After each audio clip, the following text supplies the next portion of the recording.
Hilerri bat, hilobi bakar batekin. Baildaraneko herri txiki batean dago.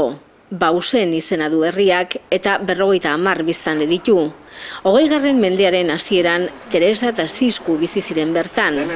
Joan, herriko biztanle batek azaldu digunez, oso txikitatik hasita beti elkarrekin jolasten ziren eta handiak izandakoan ezkondu egingo zirela esate omen zuten. Que es volien casar per la iglesia i com que eren cosins, el capellà no es va voler casar. Tenien que demanar un permís al papa i tenien que pagar. I al tindre que pagar no es van voler casar per la iglesia. Beraz, elkarrekin bizitzera joan ziren eta 2 seme-alaba izan zituzten.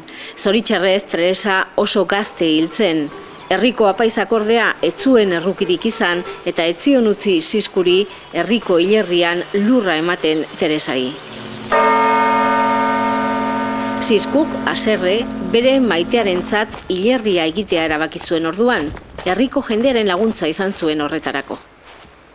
Amodiozko historia ezagunen artean ez dago behar bada Bauseneko amoranteen historio hau, baina bai dudarik gabe ederrenen artean.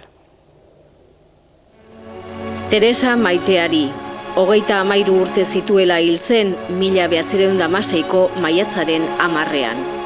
Horrela dio Teresaren hilobiak, urte asko pasatu dira, baina oraindik bakarren batek txukun edukitzen du, eta noizean behin lore sorta polita jartzen du.